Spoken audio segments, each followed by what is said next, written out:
오늘 누가복음 7장 36절부터 50절 말씀으로 향유 옥합을 깨뜨린 여인 이와 같은 제목으로 하나님의 말씀을 전가하도록 하겠습니다.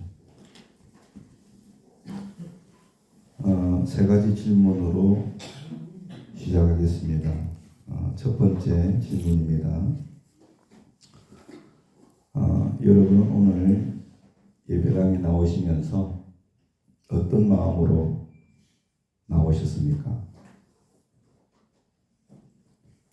예배가 있으니까, 예배가 있는 날이니까 습관적으로 아무 생각 없이 나오지는 않으셨습니까? 두 번째 질문입니다. 여러분 고된 하루를 마무리하는 이 시간에 피곤한 몸을 이끌고 왜 이 예배당에 나오셨습니까? 왠지 예배를 빠지면은 마음이 편하지 않을 것 같아서 이 예배당에 나오셨습니까? 세 번째 질문입니다. 여러분은 예배 후에 여러분의 어떤 모습을 기대하시고 이 예배당에 오셨습니까? 이런 기도조차도 하지 않고 오시지만 않으셨는가 묻고 싶습니다. 새해 들어서 우리는 벌써 세 번의 예배를 드렸습니다. 오늘은 네 번째 예배의 자리에 나왔습니다. 올해 드린 세 번의 예배를 통해서 여러분에게는 어떤 변화가 있었습니까?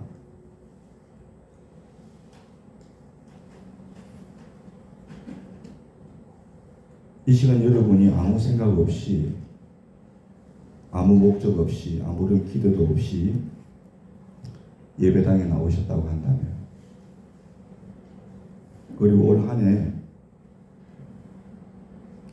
한 번도 빠지지 않고 내가 수요일 밤 예배에 나올 거고 주일날 예배에 나와서 예배를 드릴 거야.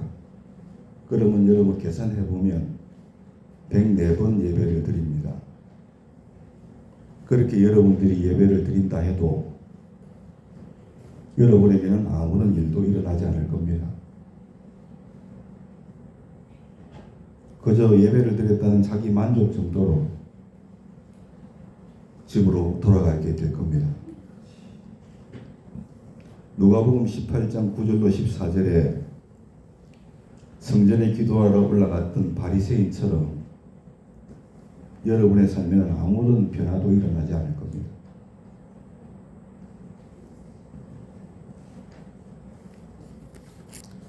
본문은 동네에서 죄 지은 자로 불렸던 한 여인이 예수님께 나아가 믿음으로 죄 사함을 받은 이야기입니다.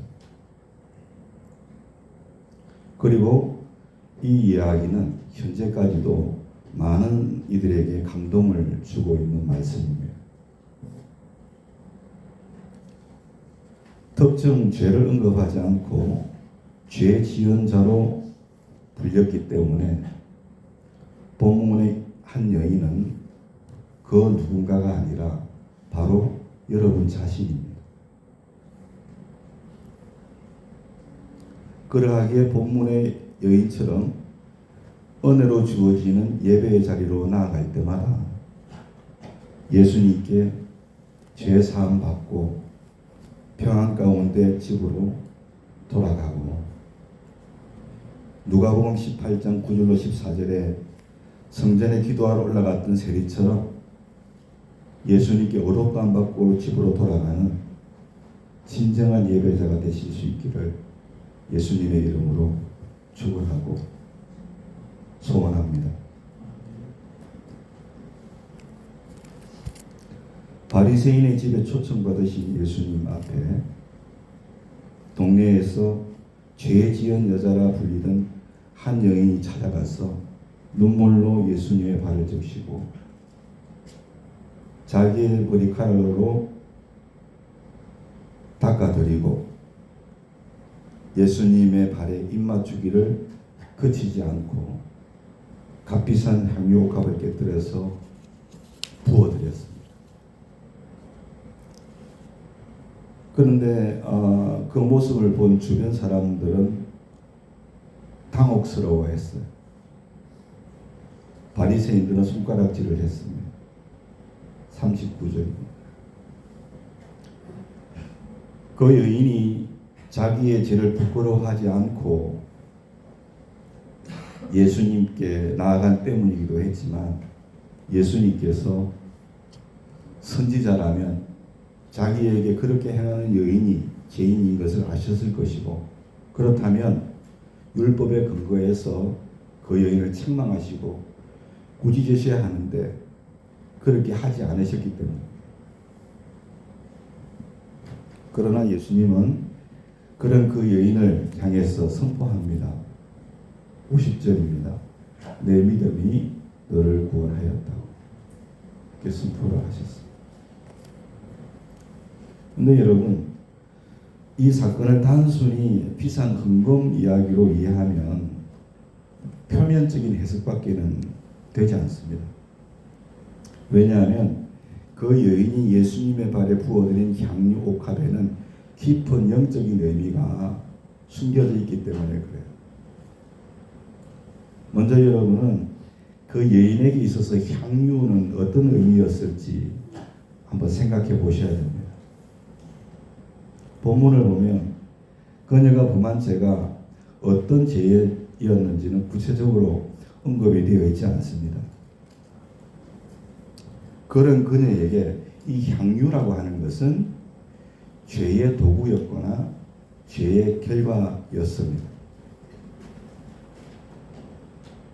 그러므로 그녀가 향유가 담긴 옥합을 예수님 앞에 깨뜨렸다고 하는 것은 다시는 과거의 죄로 돌아가지 않겠습니다 하는 철저한 회개의 고백의 의미가 담겨져 있기 때문에 그런 겁니다. 여러분, 그 한 여인이 어떻게 부자가 되었겠습니까? 죄인이라고 우리는 그 여인이. 돈 때문이 아니었겠습니까? 돈이 많았습니다. 향유를 부어드렸습니다. 그래서 그 향유는 죄의 도구였거나 그 여인에게 죄의 결과였던 겁니다. 머리카락도 마찬가지입니다. 당시의 여인들에게 여러분 머리카락은 영광이었습니다. 그녀가 만약에 창기였다고 하면 여러분 당시의 창기에게는 머리카락이라고 하는 것은 남자를 유혹하는 수단이었습니다. 그런데 그 여인은 그런 자신의 머리카락을 예수님의 발을 닦아드리는 발수건으로 삼았지 않습니까? 무슨 의미입니까? 그 여인이 과거를 버리고 예수님께로 돌아가겠다고 하는 전인격적인 헌신의 표현이었던 것입니다. 그러므로 예수님께서는 그 여인의 비싼 헌금이 아니라 그 여인의 회개와 돌이킴을 흠향하시는 줄로 믿습니다. 그렇기 때문에 예수님께서 그 여인으로부터 가장 가치 있게 받으신 선물은 뭔가? 바로 그 여인이 흘렸던 눈물입니다. 그 여인이 부어드렸던 현금가로 현재의 시가로 하면은 3천만 원 이상이 나가는 향유보다도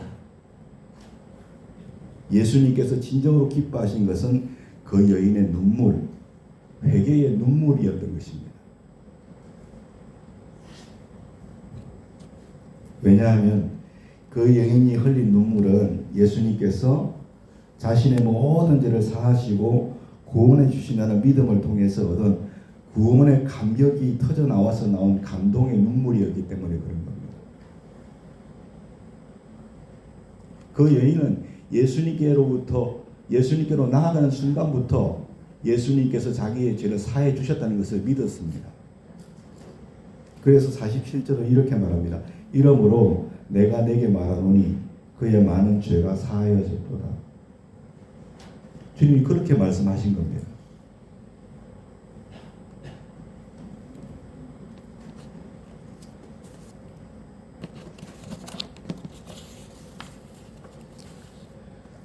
그리고 그녀의 그치지 않는 예수님의 발에 입맞춤, 그리고 옥합을 깨뜨려서 향유를 부어드린 것은 그 자신의 많은 죄를 사해 주신 예수님을 향한 사랑의 결과였습니다. 47절에 계속해서 이는 그의 사랑함이 많음이라 사함을 받은 일이 적은 자는 적게 사랑하느니라 그렇게 말했습니다. 예수님께 제 사함을 받으니까 예수님의 발에 입맞춥니다. 입맞추기를 그치지 않았습니다. 그리고 옥합을 깨뜨려서 향유를 부어드렸습니다. 그 구원의 은혜가 너무나 감사하고 너무나 놀라워서 그렇게 주님께 사랑을 표현한 겁니다. 그런데 여러분, 목회를 하다 보면 신앙생활을 오래 하신 분들을 봐요. 신앙생활을 오래 하신 분들을 보면은 그분들이 하는 말을 들어보면 그 중에는 처음에 구원의 감격이 식어졌다, 이런 말들을 많이 합니다. 그러나 여러분, 예수님의 십자가 은혜는 한 번도 변한 적이 없습니다. 오늘도 한량없이 내려주시는 하나님의 사랑은 한 번도 땅에 떨어진 일이 없는 줄로 믿습니다. 예레미야 예가 3장 22절 23절에 여호와의 인자와 긍휼이 무궁하심으로 우리가 진멸되지 아니함이니이다. 여러분, 주님의 인자와 긍휼이 없으면 우리는 이미 다 죽었습니다. 주님의 인자와 긍휼로 인하여서 그것이 무궁함으로 우리가 진멸되지 아니한 줄로 믿습니다. 이것들이 아침마다 새로우니 주의 성실하심이 크시도소이다. 그렇게 고백하고 있습니다. 그러므로 솔직한 고백은 신앙생활을 오래 해서 처음 구원의 감격이 식었다거나 아니면 하나님의 은혜가 떨어진 것이 아니라 여러분이 하나님에게서 떨어진 게 아니겠습니까? 여러분이 하나님으로부터 멀어진 것이 아니겠습니까? 여러분이 예배당에 나오시면서도 아무 생각 없이, 아무런 목적도 없이, 아무런 기대도 하지 않냐고 나오신다면 그 이유가 바로 여기에 있는 거 아니겠습니까? 다른 데 이유가 없지 않겠습니까? 본문의 여인을 생각해 보십시오. 예수님 앞에 나아갈 때 그녀가 어떤 시선을 뚫고 갔는지 여러분 한번 생각해 보십시오. 그 동네에서 죄인이라고 불렸던 여인 아닙니까? 수많은 사람들의 손가락질이 있었을 겁니다. 그리고 그 방 안에 가득 찼던 모든 사람들 시선, 아마도 그 여인의 가근을 다 알고 있다는 그런 시선들 아니었겠습니까? 그런데 그 여인은 사람들을 의식하지 않았습니다. 오직 예수님만 바라보고 예수님께로만 나아갔습니다. 그리고 예수님의 발에 그치지 않고 입맞춤을 했습니다. 여러분, 이게 무슨 의미입니까? 예수님의 발 아래 계속해서 엎드렸다는 거 아닙니까? 예수님의 발에 입을 맞추려면 예수님의 발 앞에 엎드려야 되는 거 아닙니까? 예수님의 발 앞에 계속해서 엎드렸다는 겁니다. 그런데 여러분, 고대 그리스어로 이 예배라고 하는 단어는 프로스키네오라고 하는 것인데 이 뜻이 뭐냐면 몸을 굽힌다는 뜻입니다. 이 뜻이 또 하나 있는데 엎드린다고 하는 뜻입니다. 그러므로 그녀의 예수님 발에 그치지 않는 입맞춤의 그 뉘앙스는 뭔가 하나님 앞에 완전히 낮아지는 경배, 즉 예배를 의미한다는 것을 우리가 알 수 있습니다. 그렇기 때문에 그 여인이 예수님의 발에 그치지 않는 입맞춤은 엎드림으로, 이보다 예배를 더 잘 설명하는 단어는 여러분 또 어디 있겠습니까? 없지 않겠습니까? 그러므로 본문에서 참 예배자였던 한 여인의 모습 속에서 여러분들도 스스로 하나님 앞에 진정한 예배자인가 돌아봐야 될 줄로 믿습니다. 이 시간 예배의 자리에 있는 여러분에게 비싼 헌금이나 대단한 능력이 없을지라도 예수님을 향한 뜨거운 회개를 통한 죄 사함의 감격의 눈물과 그 크신 하나님의 은혜와 사랑에 대한 순수한 헌신이 있다고 하면 여러분 그것만으로 충분하지 않겠습니까? 그리고 예수님의 여러분을 향한 구원과 이 평안의 선포, 이것만 있다면 여러분 그것만으로도 충분하지 않겠습니까? 예수님 앞에 이 여인처럼 은혜로 주어지는 예배 때마다 우리가 그렇게 선다면 주님이 우리 가운데 구원을 선포해 주시고 우리 가운데 주시는 게 평안입니다. 그 여인은 그렇게 많이 모였던 동네 사람들 의식하지 아니하고 평안한 마음으로 집으로 돌아간 줄로 믿습니다. 오늘 우리의 예배가 그러해야 됩니다. 할렐루야. 사람들 의식하지 아니하고 하나님이 예배 가운데 내가 너를 용서했다, 너에게 평안을 주노라. 할렐루야. 그것보다 더 중요한 게 어디 있습니까? 예수님은 예배의 자리에 나오신 여러분의 과거를 들추어서 정죄하시는 분이 아닙니다. 예수님은 여러분의 미래를 축복하시는 소망의 하나님이신 줄로 믿습니다. 예배의 자리에 나오신 여러분 사람들은 혹시라도 알아주지 않을 수 있고요. 손가락질 할 수 있어요. 사람들은 여러분을 칭찬하지 않고 비웃을 수도 있어요. 그래도 괜찮습니다. 왜냐하면 예배의 자리에 여러분이 본문의 한 여인처럼 눈물로 예수님의 발을 적시고 죄의 동기나 결과로 예수님의 발을 닦아드리고 그 발에 그치지 않는 입맞춤으로 엎드려서 예배드리고 죄의 결과 동기인 그 값비싼 향유를 깨뜨려서 부어 드린다고 하면 여러분의 죄를 주님은 사해 주실 줄로 믿습니다. 구원과 평안을 주시는 분, 그 예수 그리스도 한 분만으로 이 예배 가운데 우리가 충분하지 않겠습니까? 디모데전서 1장 15절에 사도 바울은 이렇게 고백합니다. 빛보다 모든 사람이 받을 만한 이 말이요, 그리스도 예수께서 죄인을 구원하시려고 세상에 임하셨도다. 죄인 중에 내가 괴순이라. 여러분 오늘 이 말씀 앞에 저는 무너졌습니다. 사도 바울은 자기가 하나님 앞에서 괴수였다고 말하지 않았습니다. 여전히 나는 하나님 앞에서 죄인 중에 괴수라고 했습니다. 여전히 자기는 죄인 중에 괴수니라. 현재형입니다.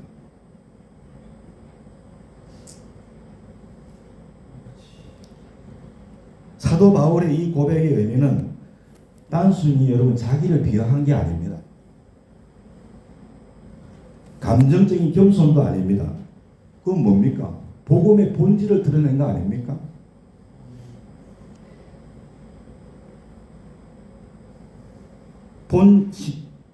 복음의 본질을 드러낸 영적인 고백인 줄로 믿습니다. 이는 이어지는 16절에 그러나 내가 긍휼을 입은 까닭은 후에 주를 믿어 영생을 얻는 자들에게 본이 되게 하려 하심이라.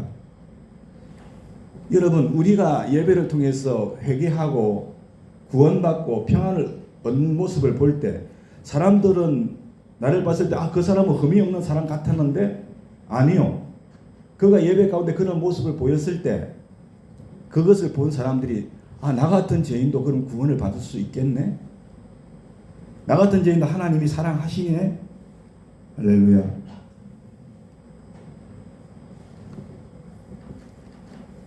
본이 되게 하시려고 그렇게 하신다고 하셨어요. 여러분, 우리가 본이 되실 수 있기를 원합니다.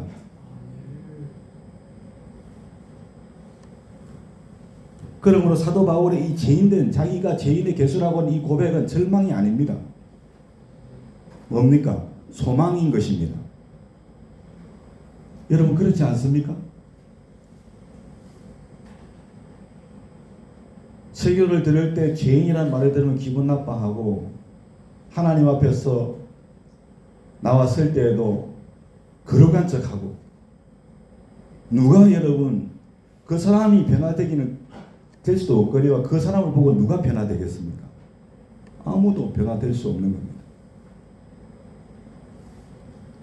중요한 것은 사도 바울은 자신의 도덕적인 행위가 아니라 거룩하신 하나님 앞에 설 때마다 자기 자신을 본 사람이라고 믿습니다. 여러분, 우리가 예배 때마다 거룩하신 하나님 앞에 서는 거 아닙니까? 그 거룩하신 하나님 앞에서 우리는 스스로를 봐야 될 줄로 믿습니다.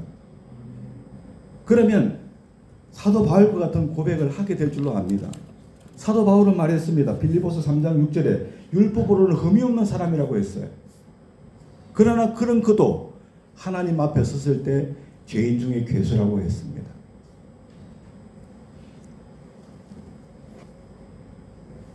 십자가 앞에서는 그 누구도 비교가 가능한 죄인은 없습니다. 오직 용서받아야 할 죄인밖에 없는 줄로 믿습니다. 여러분, 그렇지 않습니까? 나는 저 사람보다 어려워. 십자가 앞에서 그렇게 여러분 비교 가능한 것이 죄인이 아닌 것입니다. 오직 용서받아야 할 죄인밖에 없다는 것을 우리가 알아야 됩니다.